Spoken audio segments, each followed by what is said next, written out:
leadership, how the economy is managed, and also the political health of the country? Thank you, Ayub. First, I would respond to how do we call it? The current budget. It is interesting that the same Jubilee government that has presided over the largest expenditure in 8 years, that is about 25 trillion, is the same government proposing the hugest, if not in history, of all the budgets.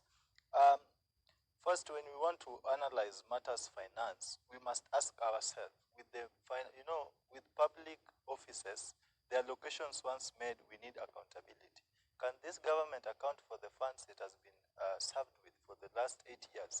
So these are some of the fundamental questions that we young people, when we see, we poke holes and we act on them appropriately. On youths being considered, I think, most of the people who make decisions in this country are politicians.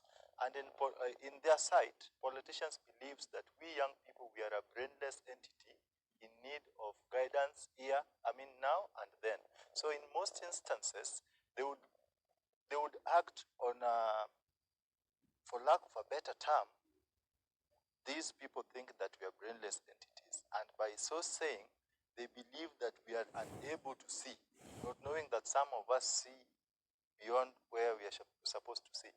And with that kind of environment, our voices are never heard. The people who make decisions are not people who are in touch with reality. Oblivion is, I think, kind of their modus operandi.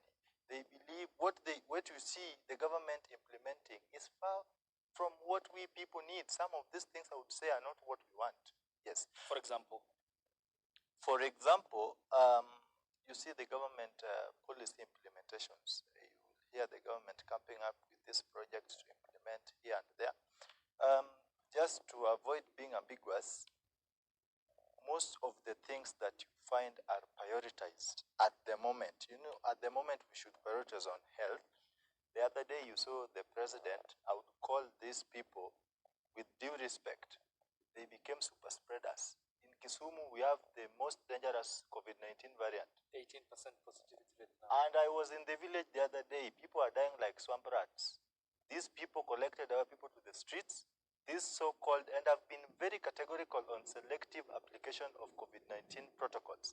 These things, most of them have been applied only on the vulnerable people's side. Students cannot get access to school because of COVID-19, but politicians can gather masses, more than 3,000 people, and they disregard these things, and these are the same people appearing on TV telling people to take personal initiative. I mean, which precedents are these people setting? Okay, so there is the moral question here as regards whether the government had the moral authority in the county of Kisumu, say, for instance, and also since the measures were put in place in March 2020.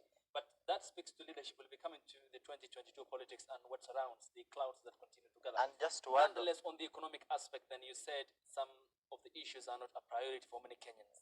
We had COVID-19 for 1 year plus now, and the economy was plummeting through the floor even before the recording of the first case of the pandemic in the country. Then, if you are Ukur Yatani, what would you prioritize?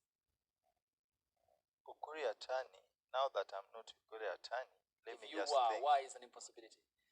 Suppose you are. Because I'm a Kenyan, and by fact, we know how some of this, we can guess how some of these appointments are being done. I would say not everyone who is qualified to hold these positions are holding them, but that's aside. When a society of an empowered population, in Kenya, the majority population is comprised of the young people.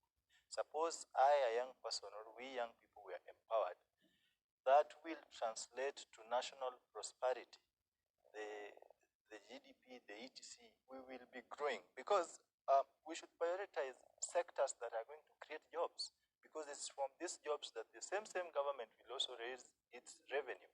It is from these jobs that, currently the wage bill is higher than the capital sources for almost every Kenyan. And when we talk of job creation, we need to emphasize on labor in sensitive areas. You see, the current education system. What we are taught in school, we are taught to dress neatly, speak good English, write CVs, and expect jobs to come from nowhere. We need to emphasize on what if we do, because most of these people are telling us we need to employ.